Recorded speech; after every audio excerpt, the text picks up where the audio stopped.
So our giveaways are ready, so we'll just move with our next talk first.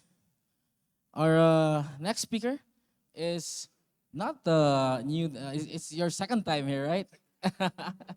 So I'm just gonna go ahead and introduce you. Our next speaker is all the way from Vietnam, all the way from our friends from Vietnam, from Viettel. And our next speaker is a threat analyst with 5 years of experience in cybersecurity, especially in reverse engineering, malware analysis, tracking, analyze 50 plus threat actors targeting the Southeast Asia region. And let's welcome our next speaker, Duan Min Long. Let's give him a round of applause. Testing. Oh, okay. Hello, everyone. Nice to have you all joining the session today. This is like the second time for me to be here in front of the state. So it is a very pleasure to be participate in this very dynamic, active, and the CSI of the communities. So for today's talk, I will be talking about uh, the advanced persistent threat actor group called Lotus Blossom. And in this today talk, I will show you about the tactic and how the Lotus Blossom operate and how we can defend against its attack.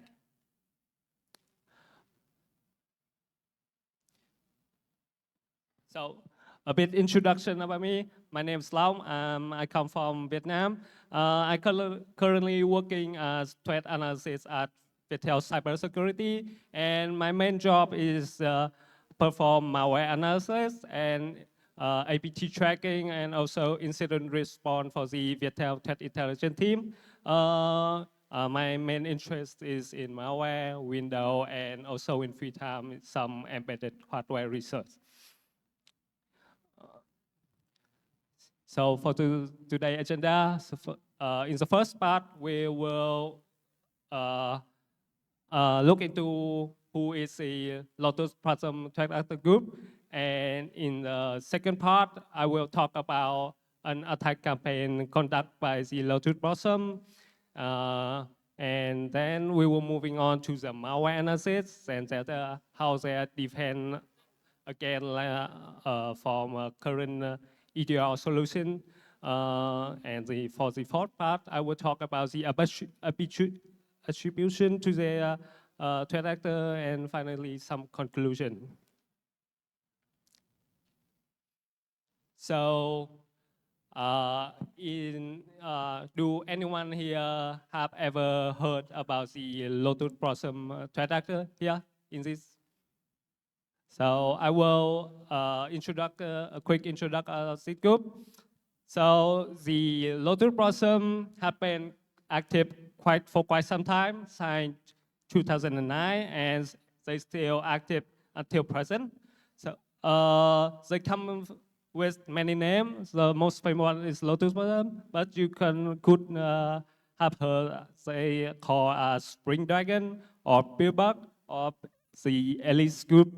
And their main targeted sector is about government, military, telecommunication, and research institution, and also some other political organization.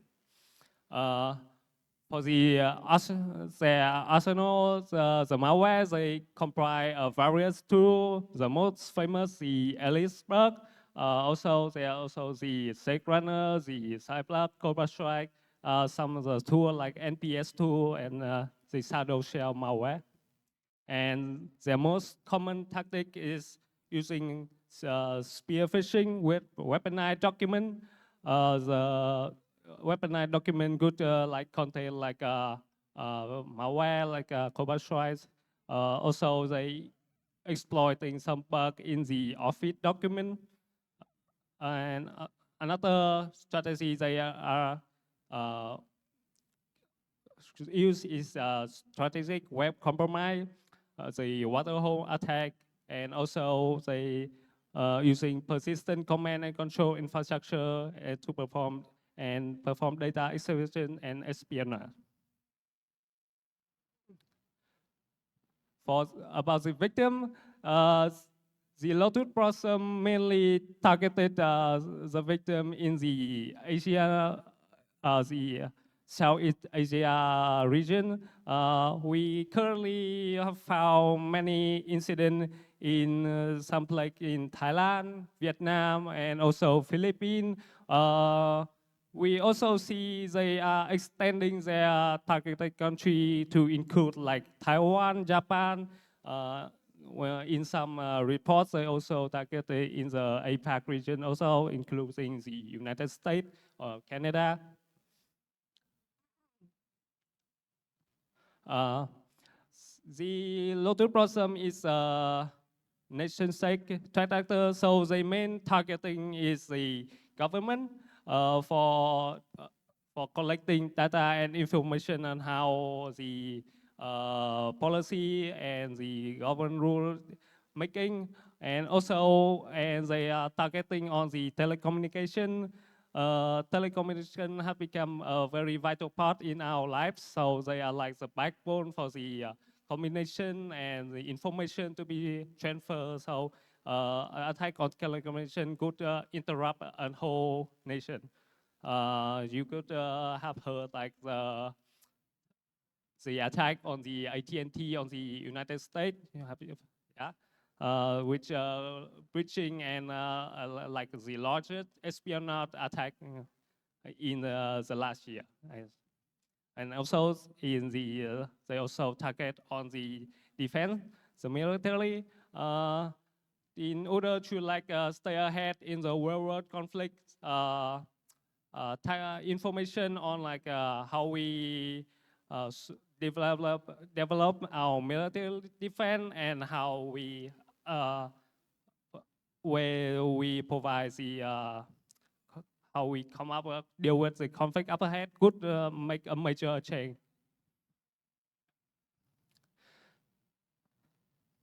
So in this second part, I will talk about how they conduct a normal attack campaign.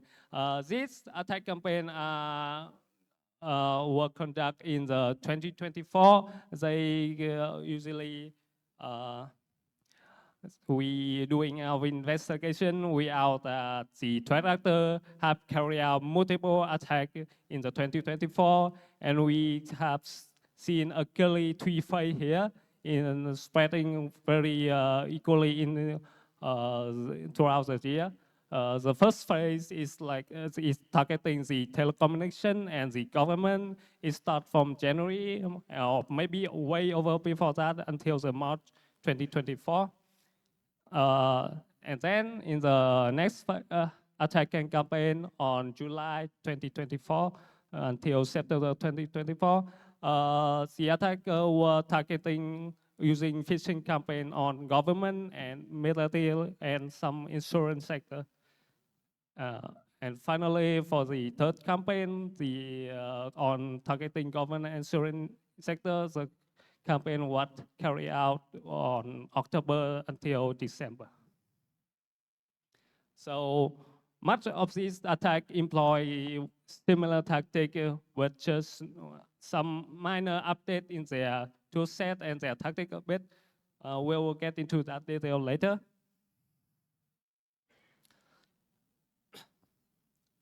So for an APT attack, especially for Lotus Blossom, they first need to gain a foothold in the victim network. So usually they target the victim with like the initial phase. They take target with a phishing campaign, or also we also found they using some data leak. Leaking account websites so they can compromise the organization. And also, we also see some compromise was being sold on the darknet, were being used to relate to this attack also. So they use on the first phase to gain initial access, and they deploy the Cobalt share And the NPS tool, which is a tunnel tool, allows them to have a connection to the victim network to maintain maintain their presence in the victim network. And after gaining a foothold, they would try to and make lateral movement to gain access to the Active Directory of the Security Center server. So this is the two servers that the most critical point for any network organization, because from there the attacker can easily deploy malware into other clients in the network machine. So in this campaign, we see that Lotus Blossom using the Cyberlock malware and the shadow shell malware. All this malware will communicate with the attacker via the command and control server as here, as you can see.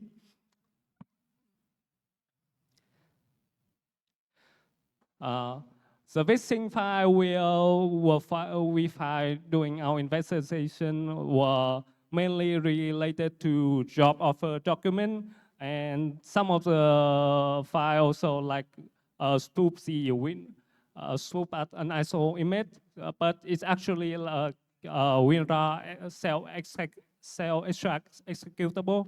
The cell executable, when you click on it, it will automatically install the malware on your computer, and then they will also show up the decoy document to like fake like it's like a real a normal document, a file.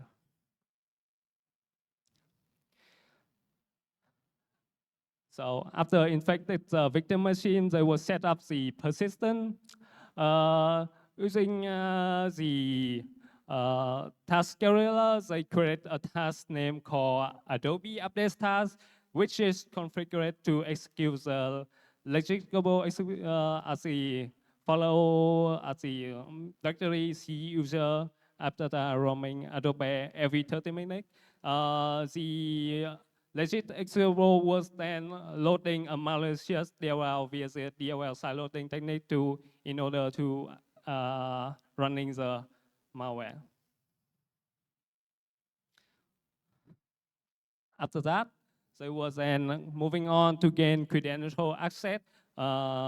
Credential to the system privilege and delete all the event log. We found out they use like tool like Mimikatz or like Mimikatz. Also, we found say using some command to dump the registry. This includes the security, the SAM, the system registry key into a public folder. All this data was then being then will be returned to get into the attackers and then getting the credential access they need. So we in the incident response, we see the collect data, also collect data from browser, including password and cookie session. This is very useful information for the upcoming target attack. And all this data were collected and then were exfiltrated to the Google Drive using a PowerShell script.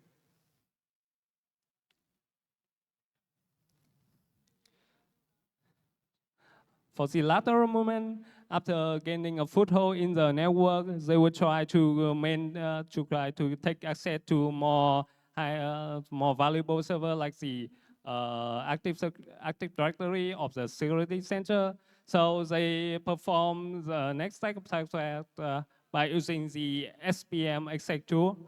This is a very known tool from the in-package. The SMP exec tool use echo command to YC command to a bash file, bash script. Then this bash script will then will execute, and the result will be written to a file, and then when finished, the bash script will be deleted. So this will not remain any evidence on the victim computer. So after gaining access to the endpoint security, the attacker will abusing the deploy mechanism. This is a very common mechanism found out in many EDR products. So the purpose of this tool is we could use this to deploy our script and our application to many computers in the network, so we can have easy, quick, and nice way to install and patching the computer. So the attacker found out they can abusing this mechanism to also like spreading the malware into the entire network of the victim. So in here, the EDR will serve like as the local command and control in the network to collect all the information and send back to the attacker. We will talk about the malware found on this EDR server, the security sensor servers using a malware called Cyber.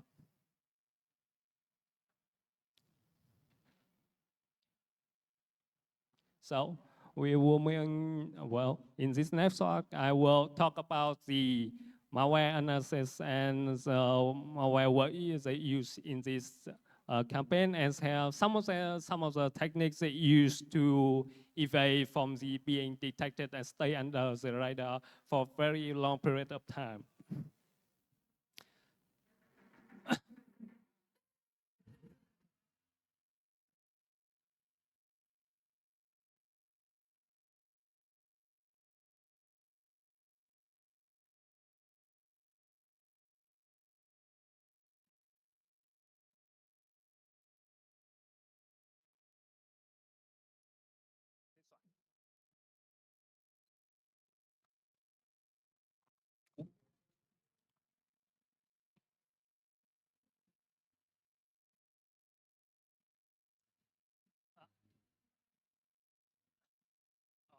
Okay, that's what's good stuff. To return, so in the phishing file we analyzed, we found that the self-executable, the attacker sent a self-executable to a phishing email, and this executable was found there was a malware used at to connect to the station server. The malware will send basic computer information to the attacker, and then after received it, the station server will then the malware will download additional payload to the victim information, victim computer to this is two file. First is a legitimate executable from Adobe, and then DLL, which is a malicious DLL, which will executing via the DLL side loading technique, and finally is a file dot file containing the real payload. This was encrypted, and after decrypting, we found out this is a Copan Stripe beacon, which was then connect to the command and control server at the LafayetteADV.com.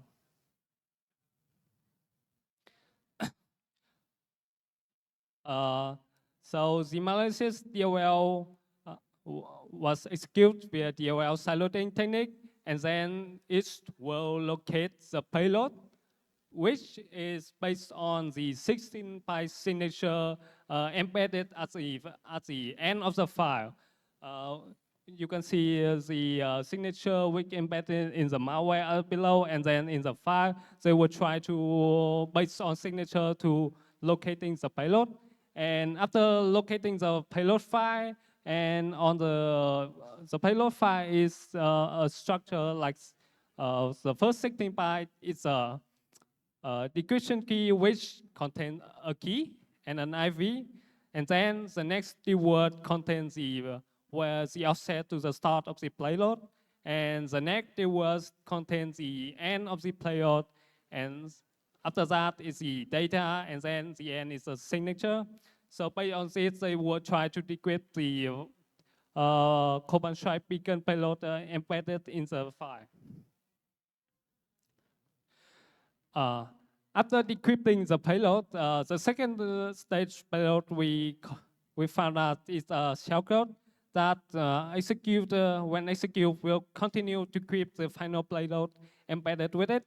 So first, the shellcode will try to load some Windows API and library in order to function properly. This includes the kernel 32 DLL, the IDV API 32 DLL, the crypt 32, and the API DLL.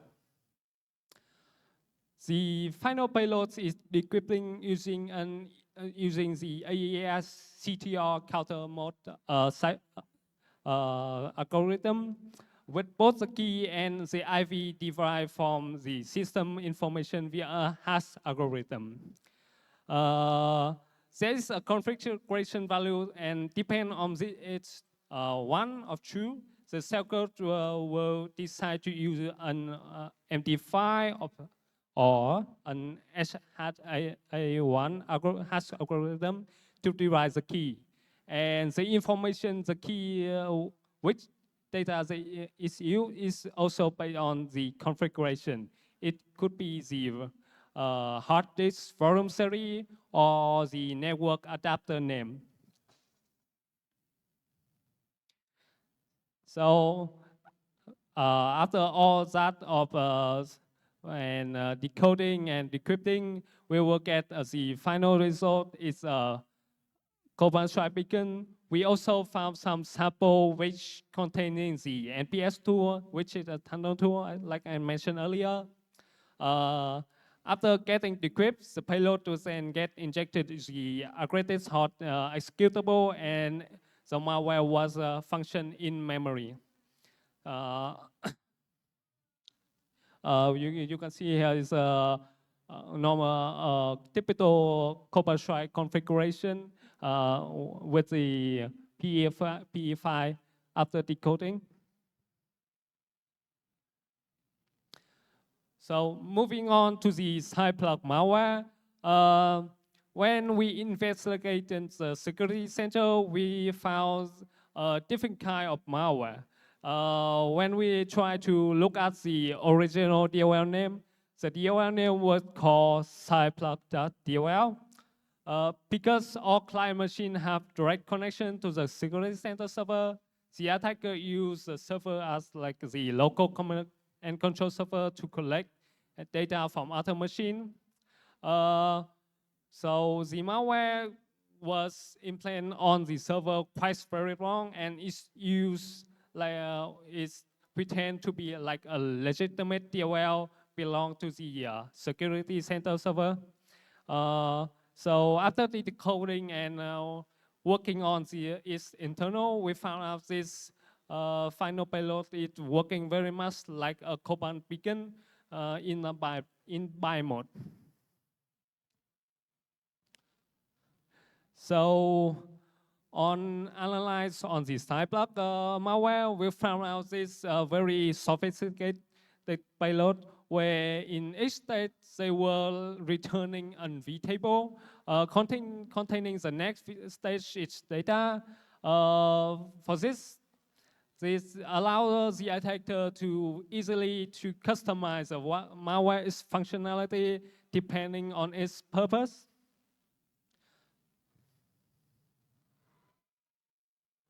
So when executing, the cyberplug malware would try to decrypt the payload by locating the payload, and then it will split the binary into three parts. The first and the third part will get reverses, and then after that, all three parts will get subtraction with the encryption key embedded in the payload file, and after that, it will be compiled to be a completed executable. Here's some screenshot doing the malware analysis of the cyberplug malware. So you can see the key was embedded in the head of the file The first byte contains the length of the key, and then after that, it's a key to use to decrypt the file. After that, we managed to decrypt the file. We will call the result is a valid executable. The cyber take advantage of the vtable to allow it to be easily to customize. The vtable contain many commands which they will receive from the attacker and execute it properly.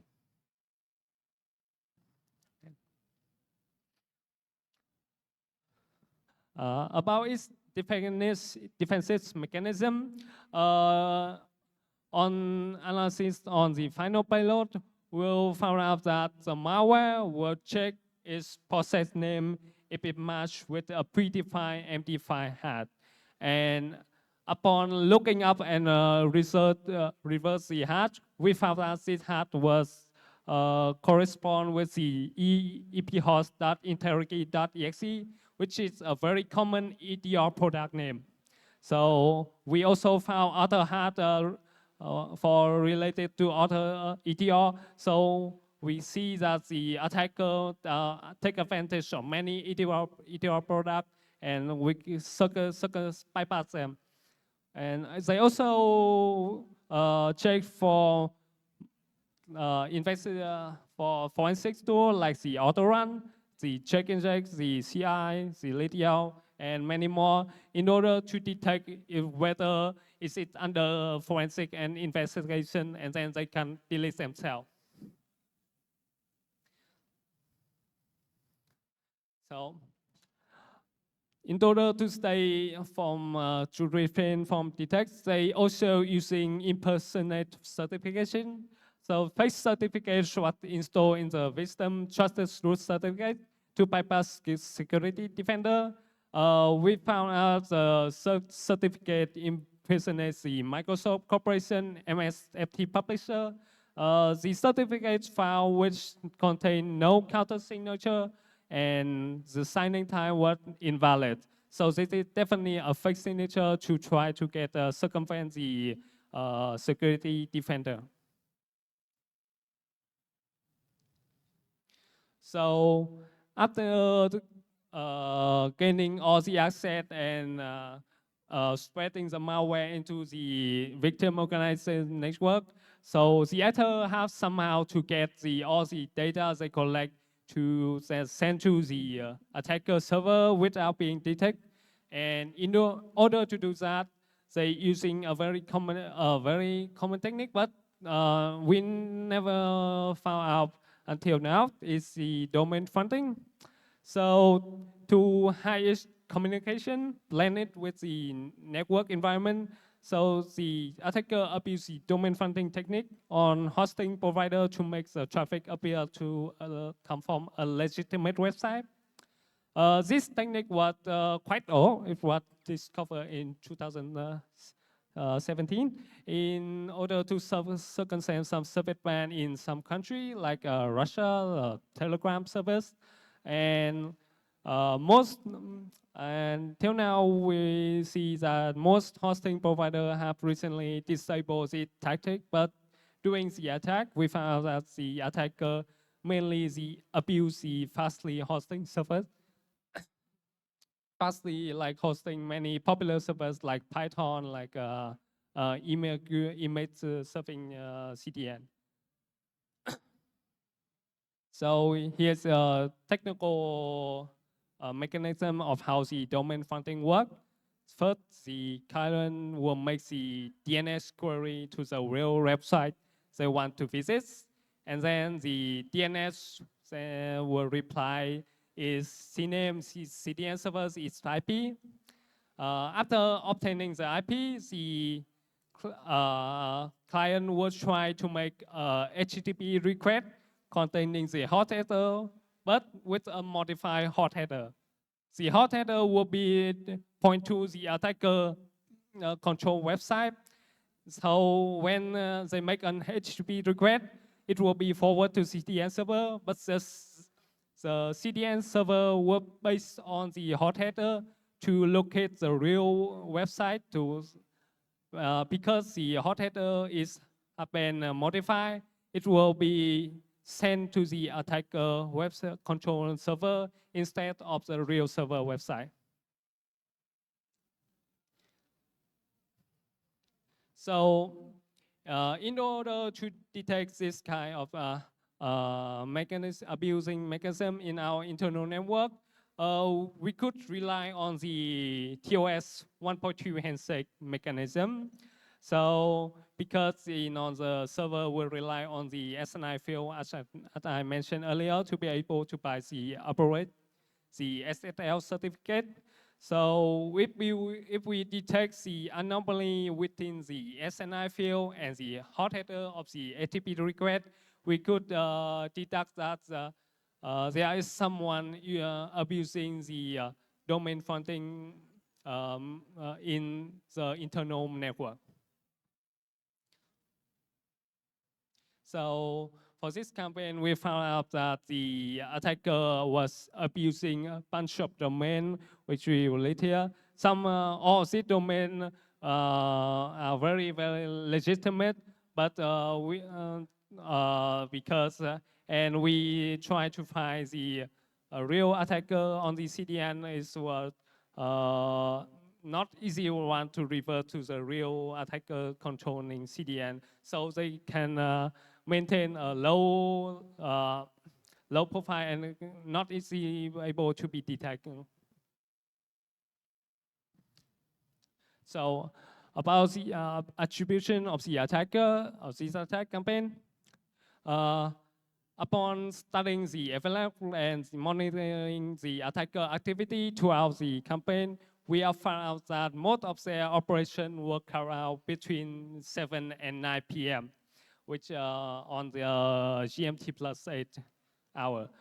This was aligned with the typical working hour in China. And also during the malware analysis, we also found out some very particular string. For example, here the two string usage run DLL and run AC. These two strings were also found in analysis conducted by the Accenture team in attack campaign carried out by Lotus Blossom in 2018. And it's also linking to another attack campaign report by the Unit 42 of the Palo Alto network. So we can see that all the evidence attributing the Lotus campaign Blossom are behind of this attack. So for conclusion, Lotus Blossom is one of the longest active advanced persistent threat, capable of using sophisticated methods to stay under the radar, even in the most secure environment. And the threat actor focused heavily on the Southeast Asia region and is getting tend toward to extending to Taiwan and Japan, which considers their regional political and military interests. They also maintain adapt custom malware arsenal, embedding module, and stealthy operation. So they can retain under detect for very long periods of time and perform espionage operation without being detected. So in order to combat against this, I think some recommendation out here. We should raise security awareness among employees and also conduct regularly and throughout threat hunting in our network to detect possible malicious activity. So thank you everyone again to attend this session, and hope if everyone have any question, please come. I will please to answer them. Okay. Thank you so much, Min Long. So while our next speaker is setting up, any questions from anyone? Any quick one? Still all good? All good? I see people, getting their snacks. And yeah, while you're selling in, thank you again, Min Long, for an awesome presentation. nice.